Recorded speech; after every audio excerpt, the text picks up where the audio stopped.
Thank you. Thank you. Good morning. Though I have retired, I do maintain an affiliation with the DoD institution. I should say that any opinions I express today are my own and do not represent those of the U.S. government. That being said, I am a retired Marine Corps officer who spent a lot of time looking at China, and many people here know that, and so I cannot go a day at OCON without being asked what's going on in China. And the fact that there's some confusion is understandable, right? Because if you look at the media or academia or even our policymakers, you just hear a whole bunch of sound bites. They're becoming capitalists. They're becoming socialists. They're liberalizing. They're clamping down. A whole bunch of concretes, and it's hard to discern sometimes exactly what the details are. So today, I hope to provide you with a few simple principles that will make it easier for you to interpret what's going on in the PRC, change those concretes into something you can understand. So the first question to ask is, why do we keep getting China wrong? In 2018, a couple well-known China scholars, both now working in the national security establishment, published an article in Foreign Affairs and basically admitted we were wrong. We did not understand China. And which is great on one sense. Hey, we realize we need to fix ourselves. But they didn't really go into specifics on what we needed to do. So my theory is we keep getting the PRC wrong for two reasons. First of all, we don't think in terms of principles. We tend to identify a lot of concretes that are going on and then attempt to interpret exactly what China is today at this moment. And we're not really stepping back and looking at the big picture. This is influenced partly by the second problem, that we tend to see what we want to see in China. And usually that's some version of ourselves, right?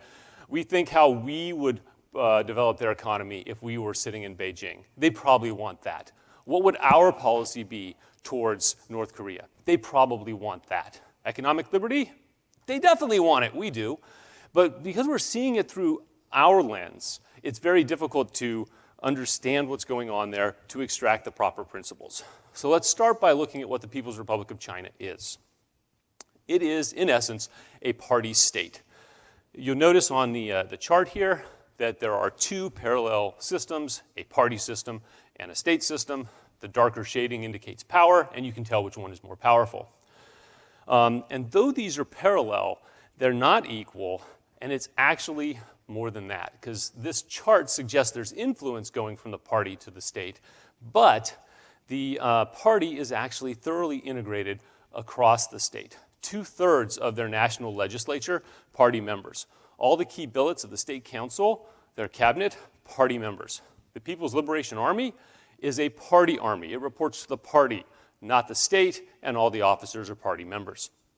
Even down in the ministries, which you see here as very relatively unimportant, if the foreign minister happens to be the chief party official in that ministry, then yeah, he's the top guy. He makes the decisions, such as they are. But if his deputy is actually the top party guy, he's the top person in that ministry. The party rules throughout and directs how government policy goes. In fact, you'll notice a small block down here, some SOE chiefs, that's state-owned enterprises. All key sectors of the economy are still run by state-owned enterprises. And although the scope of these, the percentage of GDP controlled by them, has reduced, they're in key sectors and they have a lot of weight. In fact, this is only a smattering. All right, the four largest banks in the PRC are all state-owned. Right? Both major mobile telephone companies, et cetera, et cetera. And they all have party committees there as well.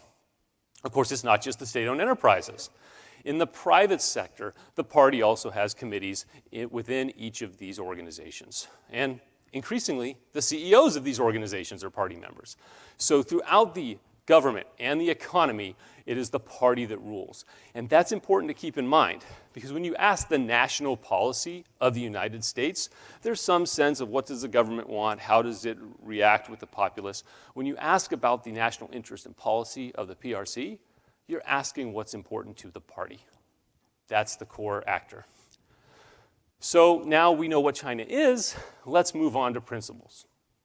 As Ayn Rand told us, in order to really understand, you have to be able to abstract, step back, organize your knowledge into principles that you can apply to understand existence. Now, not our principles necessarily. So you might not agree with all of these, but the principles that work for understanding the PRC. And the first is power.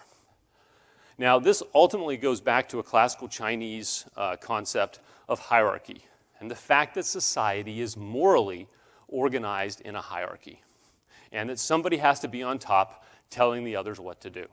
Now, in the PRC, we know that is going to be the party. Their position must be maintained not only because, well, my career in life kind of depends on it, but it is moral that we should be in charge and running things. There's no other way for China to work. The second principle I'm going to offer you is paranoia, which might strike you as a little bit of an odd principle, but this goes back to another classical Chinese philosophical concept of situational potential, or shi. And it's this idea that within any given situation, there's a natural course of development that will ensue. So if a threat, a small threat, were to pop up and start to grow, there's a natural course that that's going to take. Like a river, if I go up into the Himalayas, I can change the entire course of the Yangtze River with a few boards and a few stones. If I wait till I'm down at Wuhan, it's very difficult to change. So that threat, I need to get in there as early as possible and stop it. As a result, the CCP is highly paranoid about any particular threat that's out there. And you'll see the way they react to disturbances that might turn into alternate sources of authority. The final principle is pragmatism. I know you're saying, Scott, you just told me to think in principles, now you're telling me pragmatism. The key point here is that in the economic realm, the CCP has no formal ideology it is trying to follow. Yes, I know you've heard they're communist, but that's long ago, right? We don't care in the economic realm what we do. It must serve principle number one, right? It is ultimately about power. And so in the economic realm, we do what we have to do. Kind of a rough ideology. We got power as our goal over there. There's some paranoia, there's threats, and we're going to, by feeling the stones carefully, do what we have to do to cross the river, as Deng Xiaoping said. We're going to try something. If it doesn't work, we'll try something else. And today's economic system, the market authoritarianism that a lot of commentators are using today, is not an ideology. It is not even a goal. It is the result of the CCP muddling through history using these three principles to end up at today.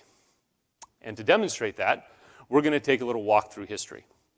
My long march to economic development. So the long march, of course, was 1934, 1935. The Communist Party was fleeing the Nationalist Party west and the north, doing whatever they had to do to survive a long, arduous march that has ended up a piece of lore in communist history. I have over in the top right my little bar chart there, just a relative gauge of market and authoritarianism. No numbers behind that. This is just my interpretation of relative strength and weakness. And we're going to walk through the history of the People's Republic of China, hitting our three principles: power, paranoia, and pragmatism. So let's start at the founding. In 1949, the Chinese people stand up, but the economy is impoverished. They've gone through two halves of a civil war, the Second World War, known as the Sino-Japanese War there. The economy's devastated. Wasn't that great to start with. What are we going to do? Our Soviet friends have answers. So they're going to come in, build industries, train us how to use them. They're going to tell us how to organize a government. They're going to show us what they've been doing in terms of collectivization, and we're going to lap it up because they have some answers and we're going to use them. We're going to see what works. They're also, because they're highly concerned with their own power, with ideological campaigns. And there are many during this period. I'm going to highlight two, the 3 antis and the 5 antis.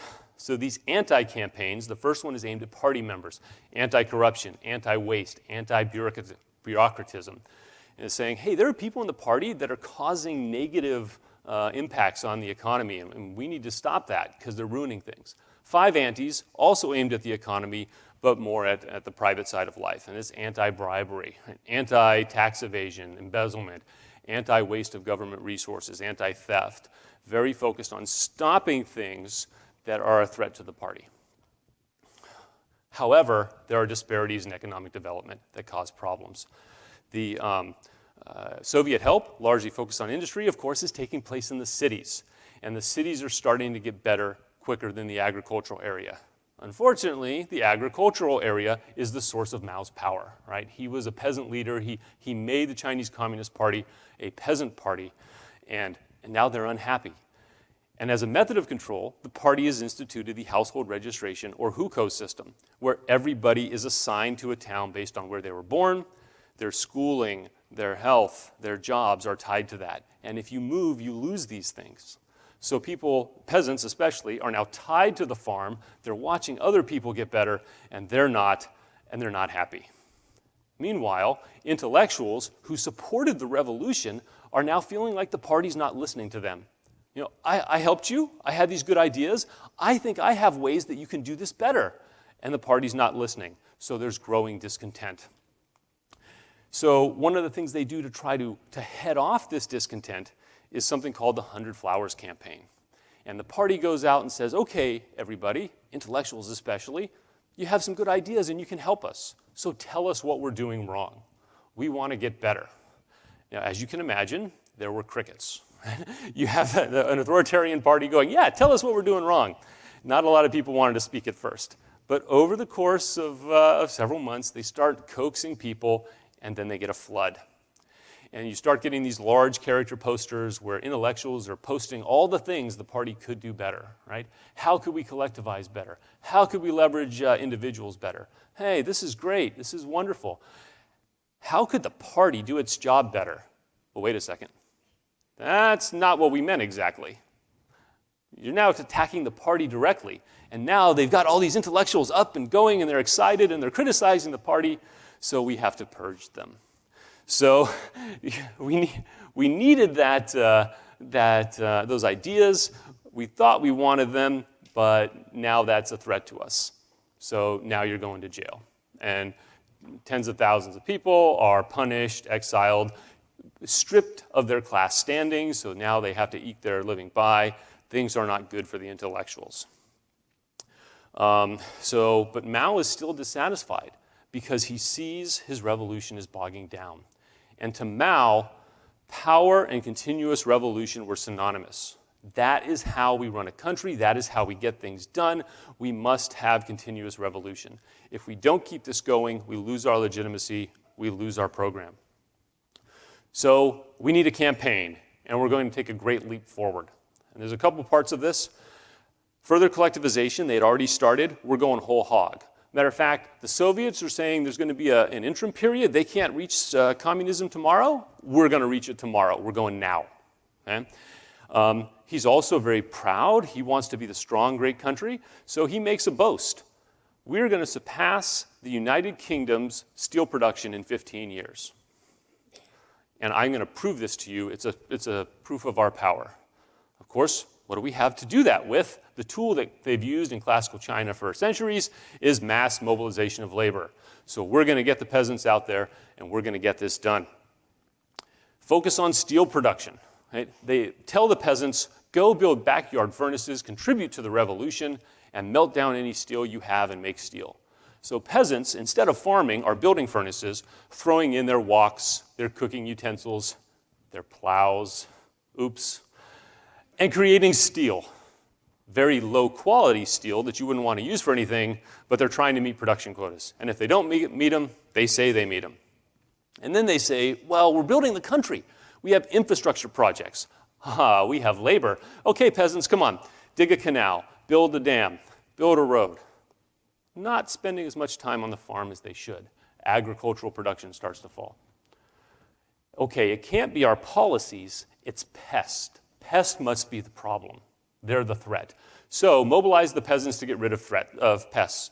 And of course, you pay a kid a few cents to go catch a rat. That's kind of cool. But they mobilized the peasants to go stand in the fields and wave fans so that the sparrows could not land and eat the seeds.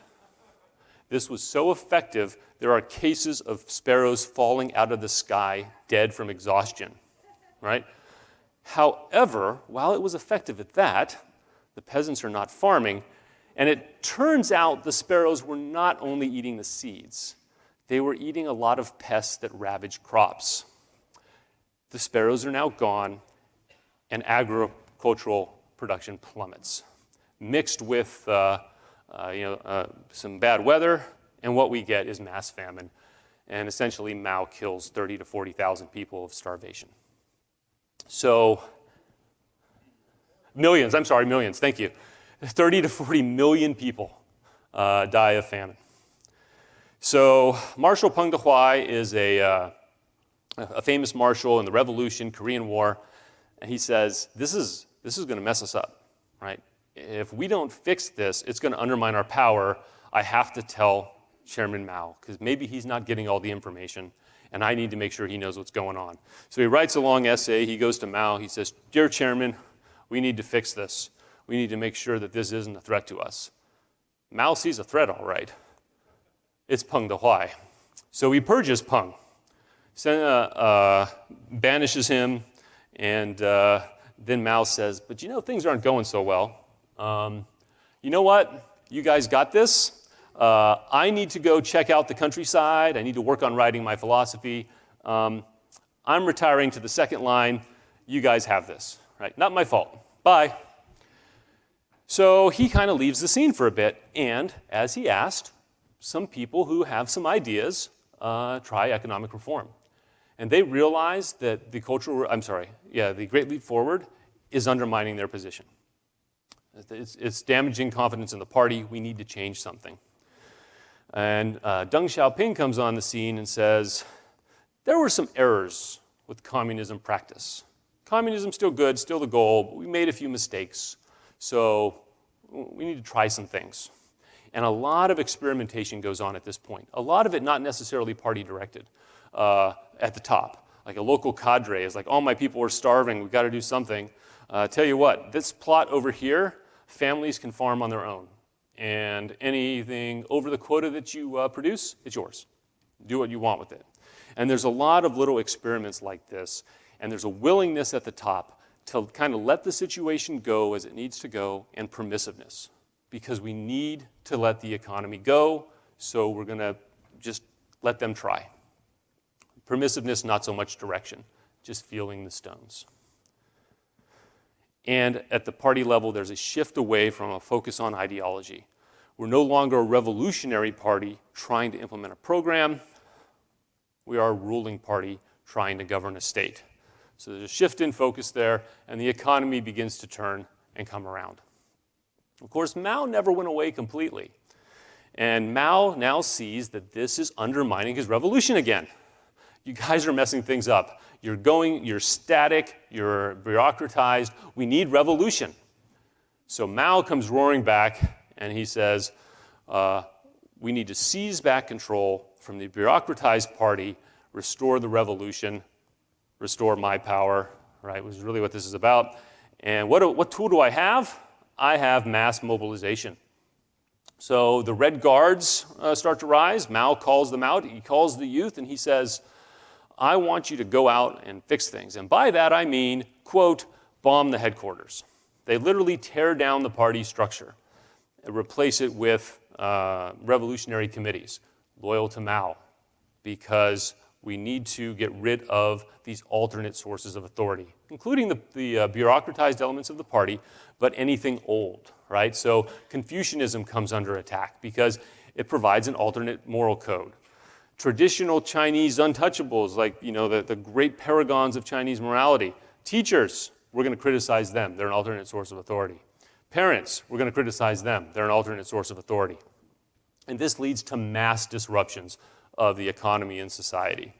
Industry is disrupted because everyone's out campaigning against whatever the campaign of the day is. Schools are shuttered because they're dangerous. People might learn things that are unhealthy. Close the schools. Send the people down to the countryside to learn what it's really like to be a revolutionary. And the government collapses, replaced by communist cells, revolutionary cells, not the traditional party, loyal to Mao. Some interesting externalities here. There are places where, because you have these smart people who are sent down to the farms, that agricultural production actually improves in places because they're smart people like, hey, I'm here and I got to help the revolution. But overall, the economy is stagnant because they're focused on the campaigns. Mao is focused on what I need to do to stay in power. It gets so bad, though, that Mao actually sends the military in to get control. There's too much chaos. This happens 2 years into the Cultural Revolution. Calm things down, a little more control. But the stagnation and the campaigns continue. There's no focus on the economy. So the party doesn't care about the economy. Mao doesn't care about the economy, so nothing's going on. Of course, Mao dies in 1976, and we move towards reform and opening. There's actually a bit of an interregnum between 76 and 78, where Hua Guofeng takes over.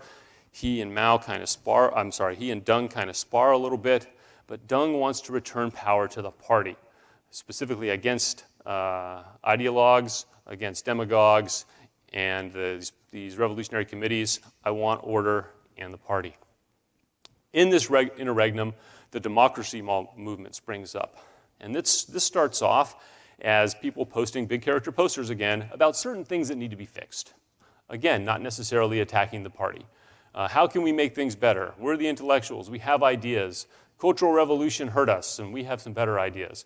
Deng actually encourages this, partly because it's undermining his rival, who is trying to take on the mantle of Mao, and then the intellectuals start criticizing the party directly. We need a new system of governing. The party is messing this up. Okay, too much, you're a threat, you're done, and Deng crushes them. Blames Hua, but Deng crushes them. But we still need to fix the economy because things are bad.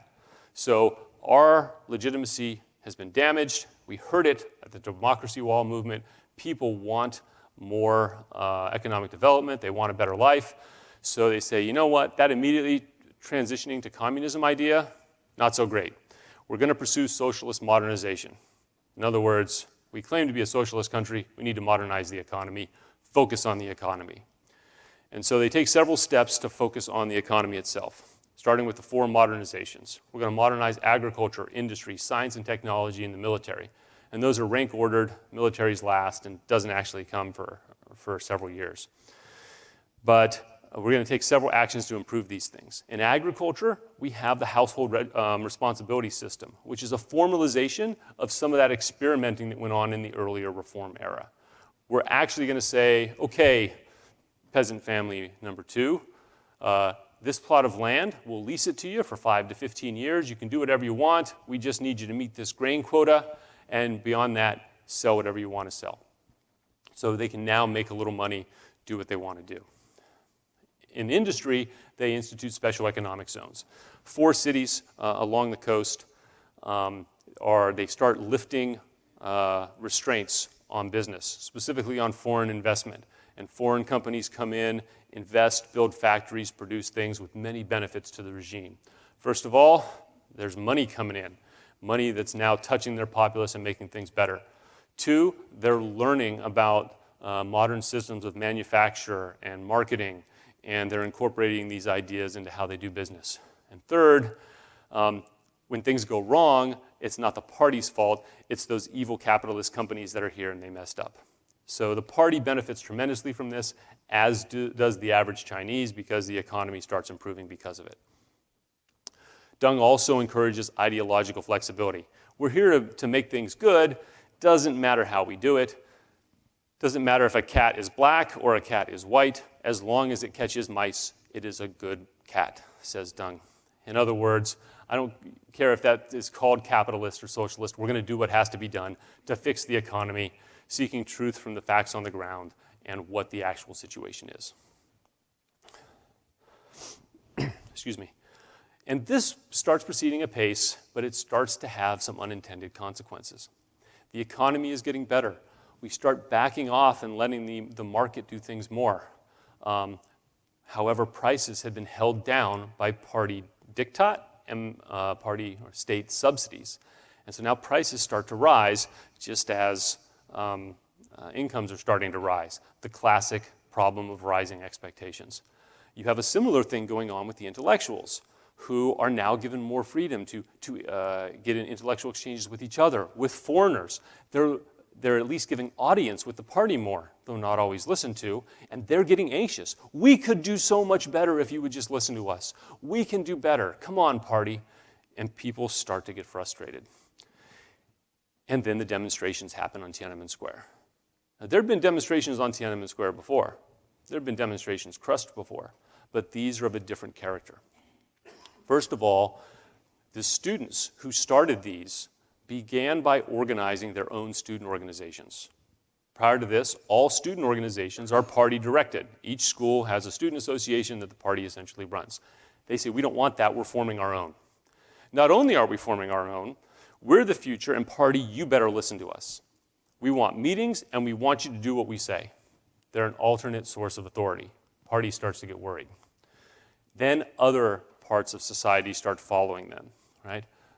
Healthcare workers start showing up en masse to the demonstrations. There is a march by journalists, who all technically work for the party, march in support of the students. And then the workers start marching, and they start forming autonomous trade unions. Up to this time, just like student associations, all trade unions must be party-directed. They start forming their own. This is a threat to the party. And then they start explicitly using the language and symbols of Western democracy. And here's the goddess of democracy staring down Mao, stating explicitly, there's a better way to do it than you're doing it, party. Of course, this is too much for the party to take, and a few days later they move in and clear the square by force. Now, there were a lot of people that died on that day. We don't know exactly how many. Interestingly, they weren't all students. There were quite a few people, local Beijingers, who tried to stop the military coming in. And they did once, effectively, a few days before this. But a lot of the very violent pictures you see was the people of Beijing standing up. This scared the heck out of the regime. And of course, Tank Man stood up and stopped tanks, showing the world just what one man can do. We think he's dead. He was a worker, not a student. So Tiananmen scares the regime. This is the biggest threat they've faced. And there's a bit of a backlash. Did my slide not go? There's a bit of a backlash, and conservatives start cracking down. Absolutely on political expression, but also on the economy. And it looks like the economic reforms are going to be rolled back as well. But, communism is dead. Long live the CCP. We need to find some way to make this happen. And Deng Xiaoping comes back out. He's getting old at this time. He ordered the crackdown, and he makes a southern tour.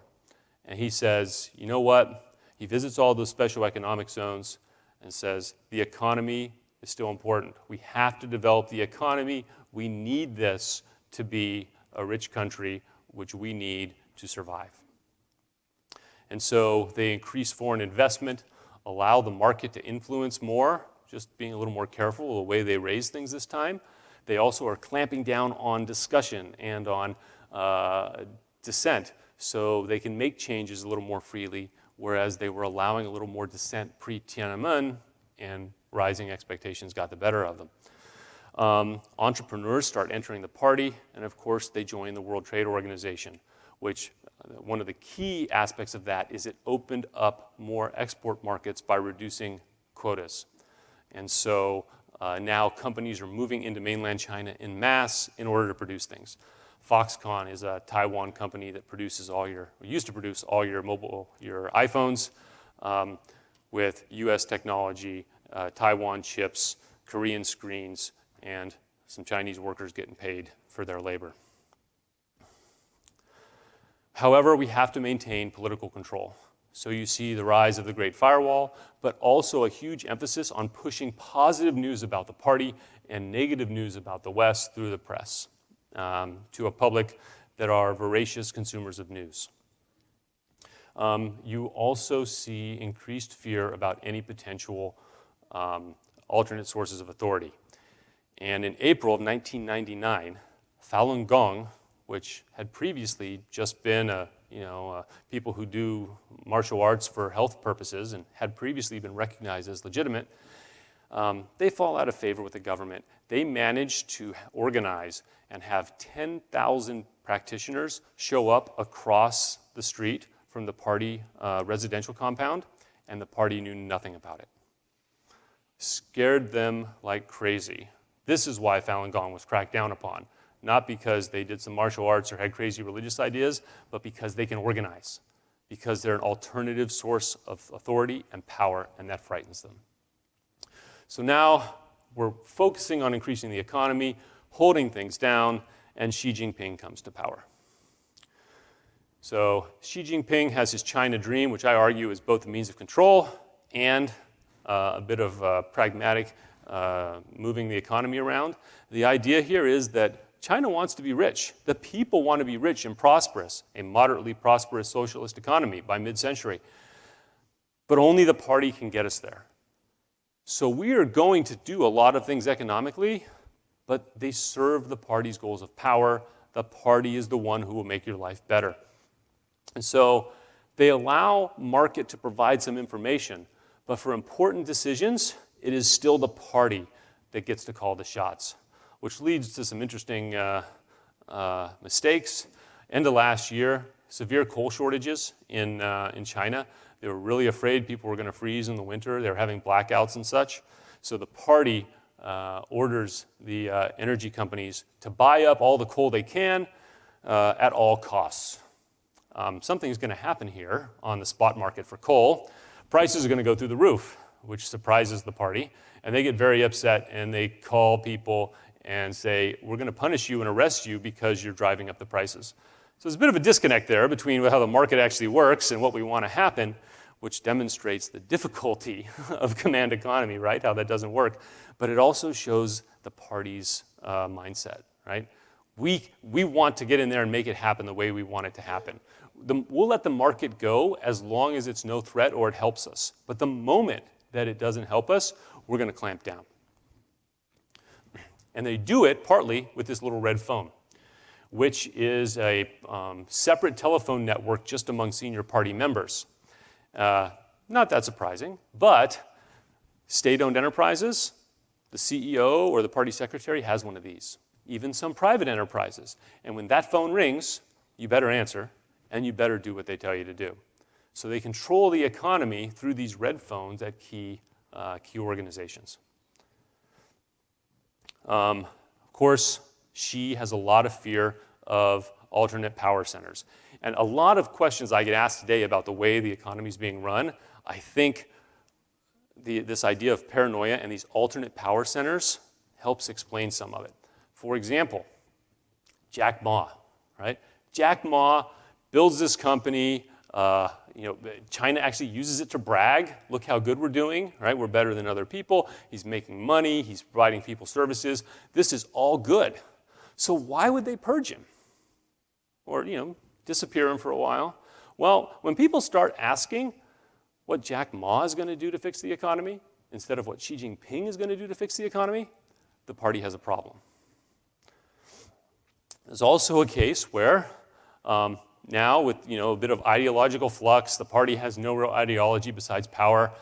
There's a group of students who are organizing, the young Marxists, and they start going out and chanting Marxist slogans and praising Marxism, even praising Xi Jinping in the process. However, only the party is the source of Marxist dogma. So these students start disappearing. Just recently, feminism, the Me Too movement happened a little bit in China, but it was, kind of co-opted a little bit. These women had the gall, there were 5 of them at the beginning, to stand in public with a sign that suggested that hitting me does not show affection and swearing at me does not show love. This was very threatening to the party because lots of people started rallying behind them and praising them, and they were spreading like wildfire across the internet there. They were setting policy on violence towards women. That's not their job. That's the party's job. These women start disappearing.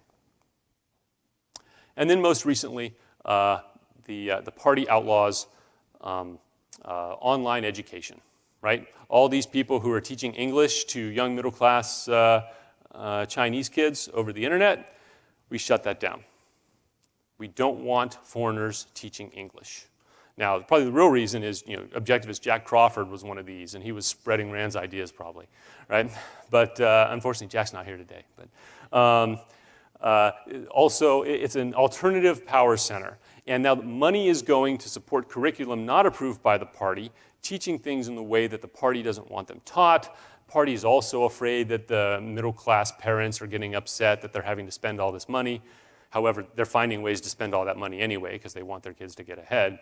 But we have to shut down anything, even teaching kids English, which is part of the national curriculum. Even teaching kids English must be shut down if it provides an alternative source of authority, something outside the party that is influencing the way life is lived. So all those have to go away. But the party is also frightened that their development window is closing. Due to first the one-child policy, and now the lack of interest in having more than one child, if any children at all, population is going to peak here shortly and start declining, but it's already getting old. So they have a huge old population with not enough young people to produce in order to take care of them. Meanwhile, all that great economic activity that was happening in the special economic zones, which were later expanded much more broadly, was built on cheap labor. Now wages are rising because the populace is getting more wealthy. They're pricing themselves out of the market, and that factory labor has already begun to move to Southeast and South Asia. Their economic system is no longer producing, and they failed to move up the value chain. So the party is dreadfully afraid that they're going to miss their chance to become the top dog economically and politically in the world. We're going to get old before we get rich, is how it's often phrased. But really, it's about we're going to miss our chance for power if we don't take it soon. Because all the indicators are starting to turn against us. The economy is slowing. Fortunately, we have the power, so we're going to force the economy to innovate. And that's one of the ideas behind Made in China 2025. If it's not going to happen naturally, we're going to force it to happen. And so they're trying to make a lot of specific industries that they think are key leapfrog over the West. Last time we used that word leap, it didn't work out so well. Anyway, we're going to leapfrog over the West to the next level of development and prove that we are the power to lead the world forward. She has a great plan to do this. We're going to steal the next level of innovation from the West and thereby jump over them. I'm not sure how that works, but that's part of the plan. It's actually written in that document. So we've now traced history there from the start of the PRC to now on how these principles have influenced the party's control of the economy. So what is it a march toward? Well, ultimately, it's about power, and the party is seeking that power. So whatever we're doing in the economy, it's about power.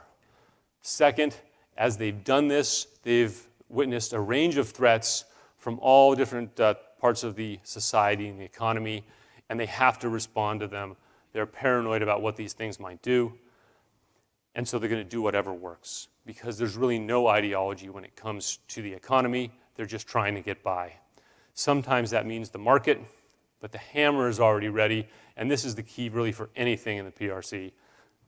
The whim of the party is always lurking in the background, going to determine what actually happens. So, looking over the past several decades, where are we now? What have we marched towards? Well, we've kind of stumbled our way by focusing on power, using the economy when it's useful, to what many analysts call market authoritarianism. But to me, when really the hammer's always in the background and subject to the whim of the party, it just looks authoritarian to me. The market is just window dressing. So that's where I think we are today. That's how I think we got there. And hopefully, by understanding these three principles and being able to apply them, you can look at whatever else happens next in the PRC and evaluate it for what it is. Thank you very much, and I'll happily take your questions.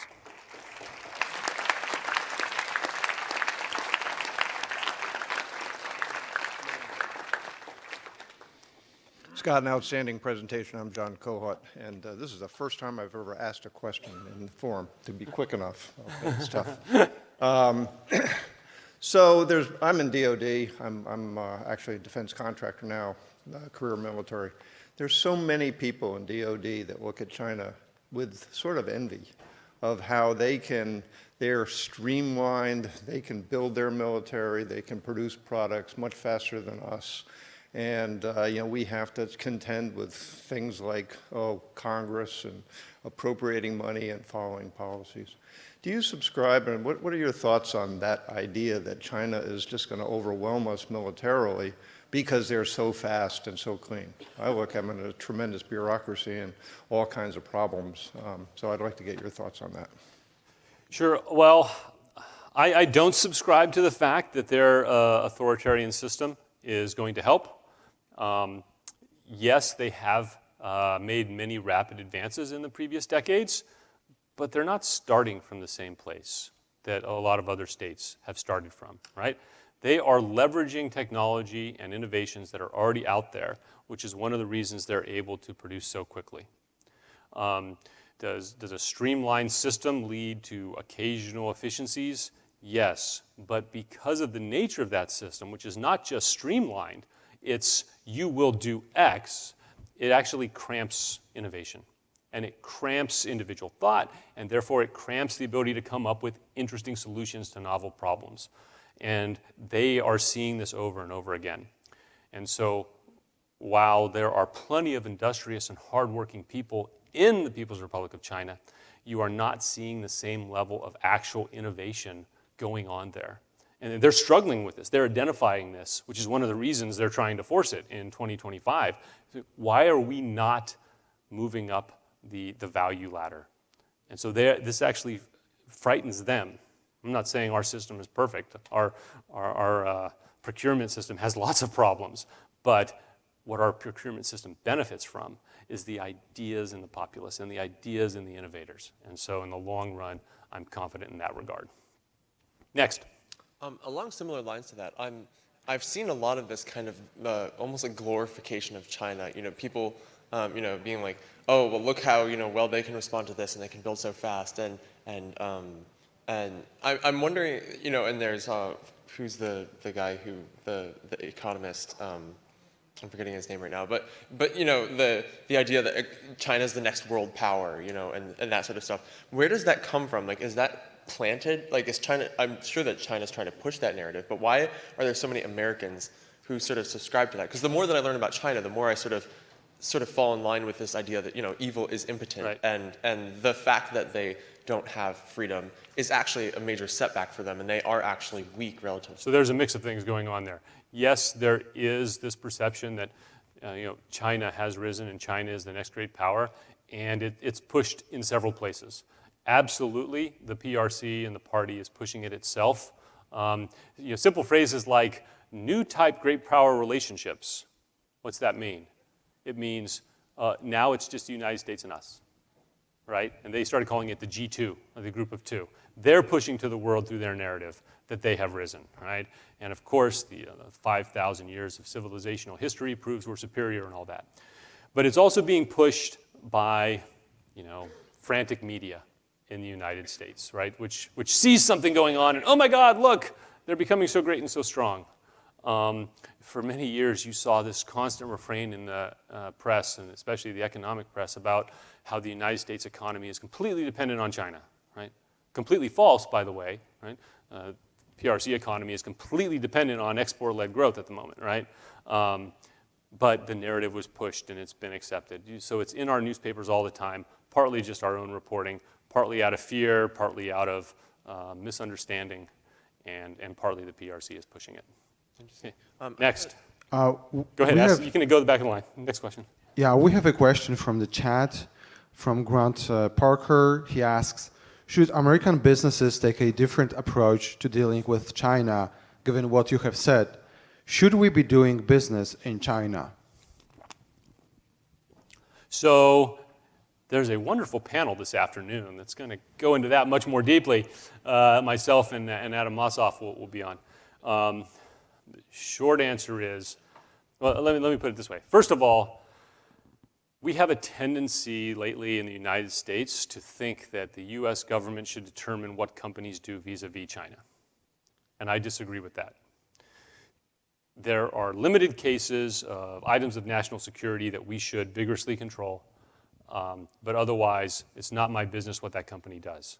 I have some advice to those companies that if you do business in the PRC, you're throwing away your IP, and you're ultimately not going to make as much money as you think you're going to make, and there's a good chance you lose a lot more. And this is based on what foreign companies have struggled with there for decades. So my personal advice is don't do it. But I do not want the government necessarily telling individual companies where and how to invest their money. Next. Do you think that China is exporting organizedly its ideology to the rest of the world? And if it is, in how many ways? If they're exporting their ideology? Yes. Okay. Organizedly. Yeah. So their ideology, right, as I've alluded to, is a lot more focused on power than anything else right now. And so they are cheerleading for this idea that authoritarian political systems produce better, right? Partly our first question, right? That we have control of things and we can make things happen. And more specifically, that liberal ideology in the West causes chaos and disruptions. Just look at all the problems in the United States, right? That's their ideology. I mean, that's their message. So what they want is not necessarily a whole bunch of clones around the world. They got out of the business of that several decades ago. They found it unprofitable to try to recreate little Maoist organizations around the world. What they want is for people to look to them as the guiding light, right? As the source of the way forward. So they're advertising and evangelizing their own prowess as much as anything else. And as the rightful rising power who, based on their success, should set the rules of international commerce going forward. So are they actively promoting an ideology? I don't think so. There's an idea of a Beijing consensus out there as opposed to the Washington consensus of economic development, which was, free markets, free minds. It's more, hey, you really need to keep control and then not let things get out of hand and don't be the West. Okay? So thanks a lot. I was thinking more or less if there is an intellectual movement, it's sporting. Don't you think if there is or not? Is there an intellectual movement? Yeah, in China, exporting to around the world. Right. I think I just answered that. Right? Come discuss with me later, but let the next person ask. But I think no. It's not an intellectual movement being exported. It's, hey, we got things right, and we should be the authority. Next. Throughout the history you mentioned, what measures, if any, has China taken to prevent emigration of its citizens? Well, it's funny. Back the first time President Reagan met with Deng Xiaoping, he said, I am going to argue for human rights, right? He's got his human rights agenda. He was early in his presidency, and he sat down with Deng Xiaoping, and he said, we want you to be better on human rights and let your people go. Don't prevent them from leaving. And Deng said, how many do you want? I'll give you 1 million tomorrow. And then Reagan went like this, right? So the immigration out of the PRC is not as constrained as a lot of people think. Certainly wasn't. It's gotten a little tighter. But they absolutely like sending people to foreign universities to get knowledge, to make money, and bring value back to the PRC. People who are not being out, because you still have to apply for a passport, and part of the review of that passport is, political reliability. And so there are people whom they actively try to stop, right? If they think they're going to go paint the PRC in a bad light, that they'll try to prevent from going overseas. Uyghurs, of course, are tightly controlled, just in general, because they're worried about what they'll say. They're worried about information getting out. But the average middle-class, upstanding citizen with a good credit score, here's your passport. Go. And when I was living there, and this is a while ago, 2001, 2002, the biggest obstacle to any Chinese immigrating to the United States or even visiting or going to school in the United States was the United States of America. We only let so many people in now. So immigration reform, bring more people here, let them be free.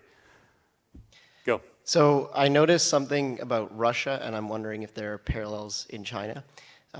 There are certain very specialized, highly technologically advanced industries in Russia where the CEOs and the directors have basically immunity from the government because the government knows that they cannot control that industry. It's too reliant on the market and specialized knowledge to function. Is there something similar going on in China where certain people might have immunity from the government because of their field that they're in? Jack Ma. Oops. No. And I don't know as much about Russia, but if they really made Putin mad, do you really think they're immune? I'm guessing not. Within the PRC, nobody is immune, right? It is the party has objectives. The party is to remain in control. If you are a threat to that, economic consequences be damned, right? The power matters. The economy, while it certainly helps that power when it's going well, if it's a choice between our power and our authority and economic viability, goodbye economy. Matter of fact, the party has been explicit in this on a few occasions, especially referring to Taiwan, right? Because absolutely, if an armed conflict takes place over Taiwan, the PRC economy is going to suffer massively. Everyone's economy is going to be hurt. Theirs is actually going to be hurt worse. And they're on the record explicitly. That's temporary. Taiwan is eternally part of China. We will suffer any burden, and the party will suffer any burden to stay in power. So at the end of your very engaging talk this morning, you pointed out all the problems China is now facing and the next great leap forward that's coming. So if you could kind of predict what are the prospects of China and its place in the world sort of in the next, short term, but also long term. So the economy is going to continue to struggle. Their economic system, without some serious changes, is not going to meet their requirements in the years ahead, but it's not going to be a very quick blow up, right? From our perspective, it's sometimes difficult to grasp, especially when we see protest or we see that, oh my God, they're taking away online learning from middle-class families. That's huge, that's important.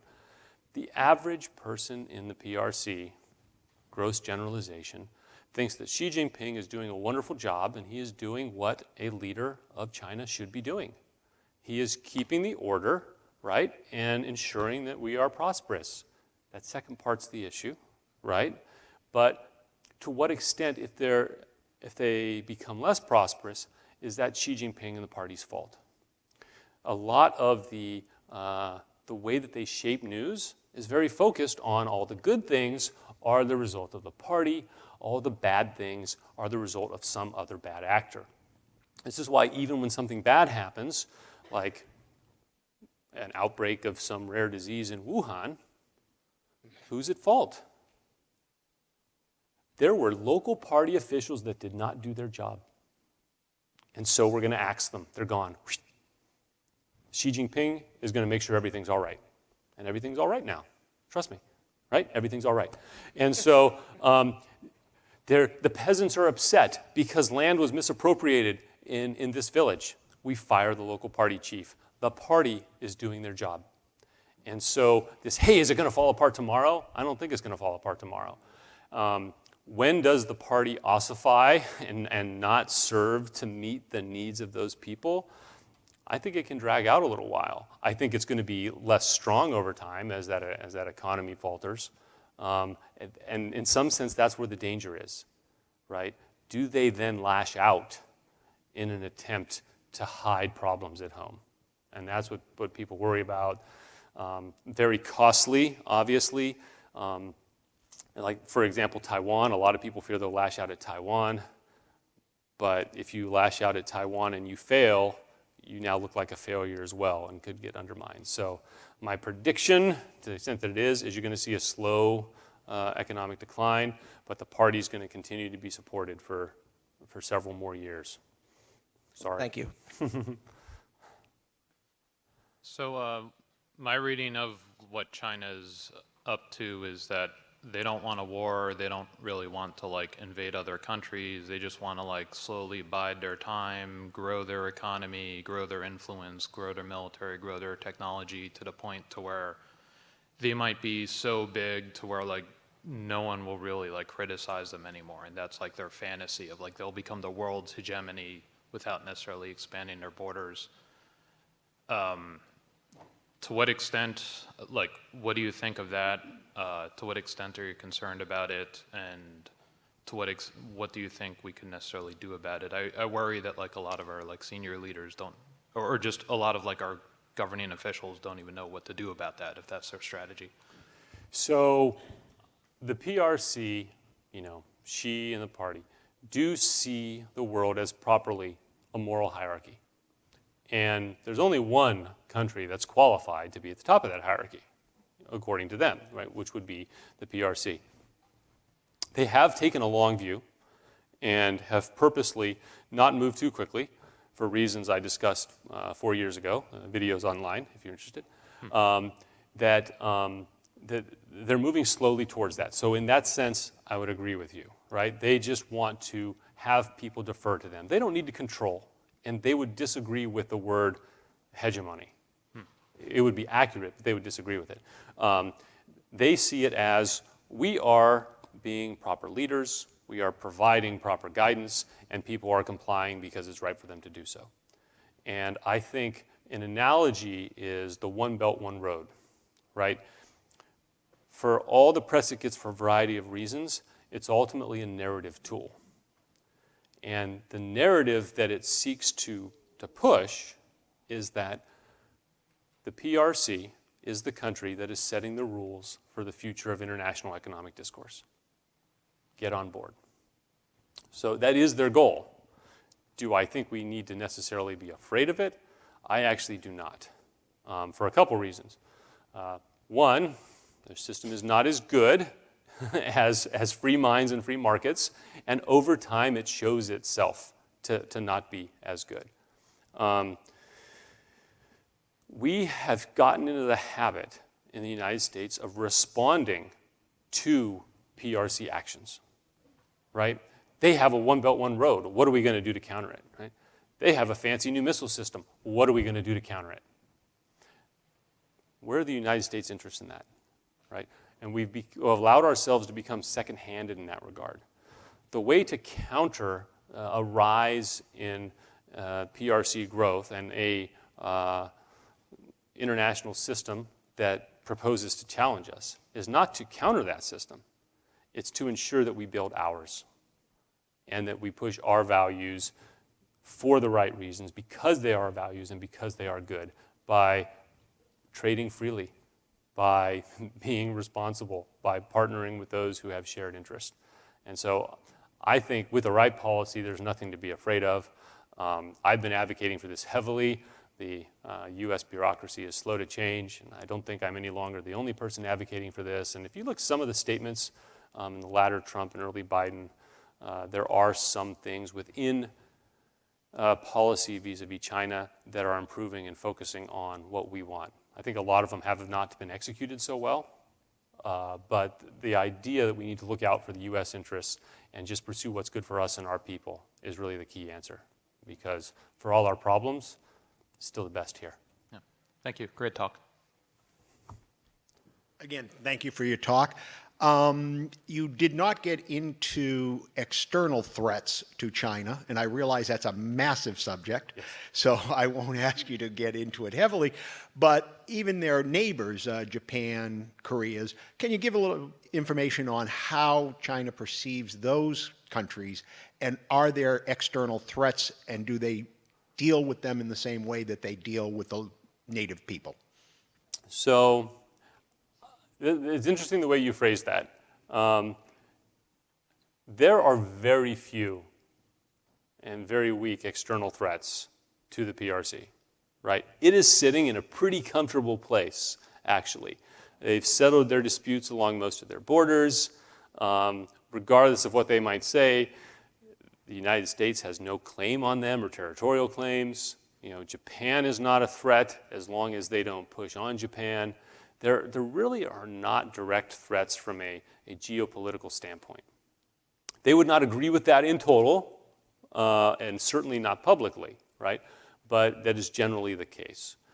The threats are what undermines legitimacy of the party. So the external threat is ideologically, right? Is ideological, rather. And they are very afraid, paranoid, about the effect of Western ideals on their populace, which is why you've seen this increasing move towards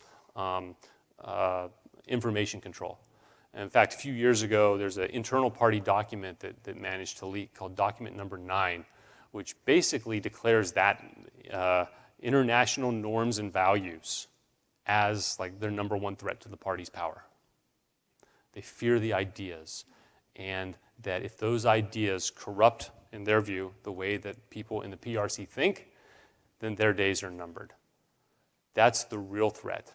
It's the ideas. And the military stuff, geopolitical, frankly, except for when they push out on things, it's pretty peaceful in that region. Thank you. Thank you. Thank you.